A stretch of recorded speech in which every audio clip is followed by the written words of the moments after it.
என் அன்புக்குரியவர்களே, இறைமகன் இயேசுவின் நாமத்தில் உங்களை அன்போடு கூட வாழ்த்துகின்றேன்.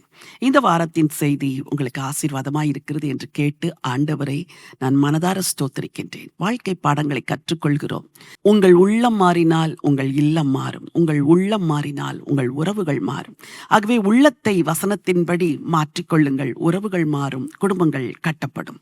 இன்றைக்கும் ஒரு குடும்பத்தில் நடந்த ஒரு நிகழ்வை நாம் தியானிக்க போகிறோம்.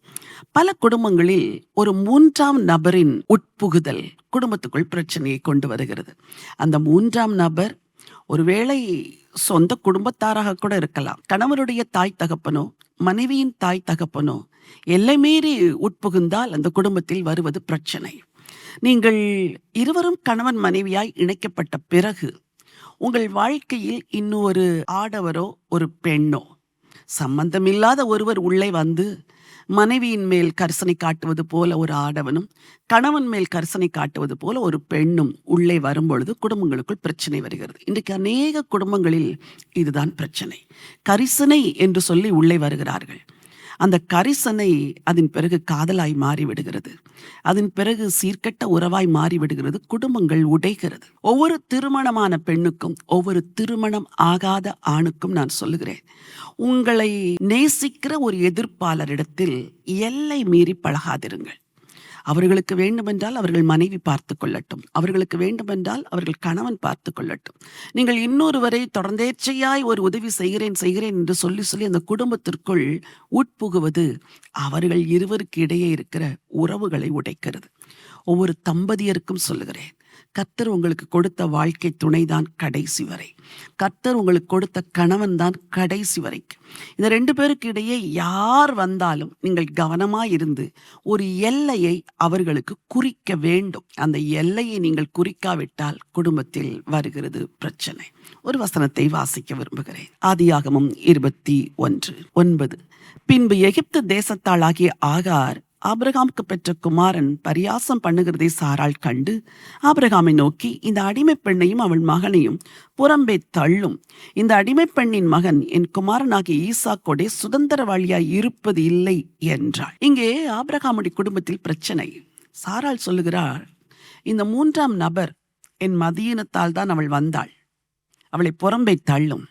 ஸ்திரீகளே, தேவையற்ற விதத்தில் உங்கள் கணவரோடு இன்னொரு ஸ்திரீயை இணைப்பதற்கு ஒருபோதும் நீங்கள் முயற்சி எடுக்காதீர்கள். நல்ல எண்ணத்தோடு நீங்கள் அறிமுகப்படுத்துகிறீர்கள்.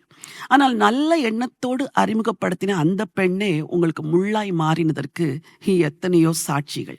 ஒவ்வொரு நாளும் தொலைபேசியில் வருகிற அந்த தொலைபேசி தொடர்புகளிலே ஸ்திரீகள் சொல்கிறது, நான் நல்ல ஒரு சகோதரி என்று என் கணவனுக்கு அறிமுகப்படுத்தினேன், என் ஃப்ரெண்ட் என்று சொல்லி என் மனைவிக்கு அறிமுகப்படுத்தினேன், ஆனால் அவர்கள் இப்படி மாறுவார்கள் என்று நான் நினைக்கவே இல்லை. என் சிநேகிதனே என் குடும்பத்தில் உள்ளே வந்து எனக்கும் என் மனைவிக்கும் இடையே பிரிவினை உண்டு பண்ணுகிறார் என்று சொல்லுகிற குடும்பங்கள் எவ்வளோ இருக்கிறது. இங்கே வசனம் சொல்கிறது, ஆகாரையும் அவள் மகனையும் புறம்பே தள்ளும் என்று. ஆபிரகாமுக்கு வாக்குத்தத்தம் பண்ணப்பட்டது ஈசாக்கு. ஆபிரகாமும் சாராளும் மாம்சத்தில் எடுத்த முடிவின்படி பிறந்ததுதான் இந்த பிள்ளை.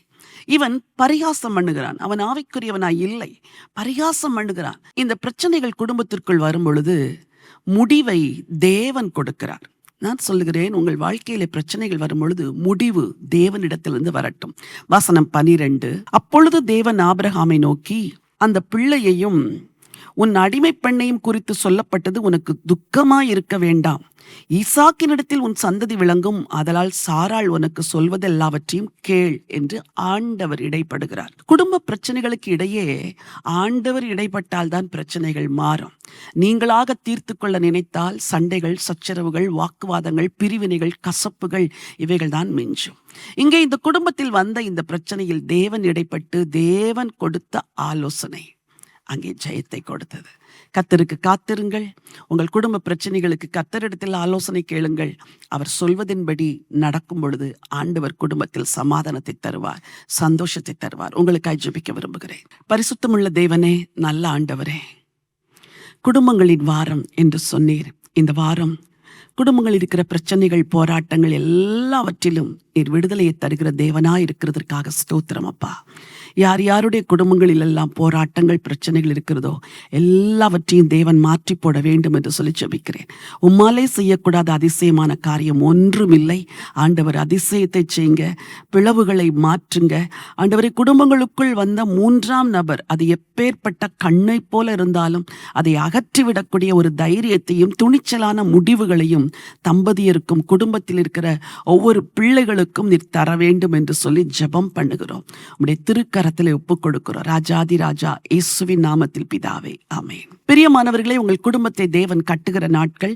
இந்த நாட்களில் குடும்பத்தில் வந்த மூன்றாம் நபர் அது யாராயிருந்தாலும், வாலிப பிள்ளைகளே, உங்கள் வாழ்க்கையில் நுழைந்த அந்த மூன்றாம் நபர் யாராயிருந்தாலும் புறம்பை தள்ளுங்கள். குடும்பம் சமாதான குடும்பமாய் மாறும்.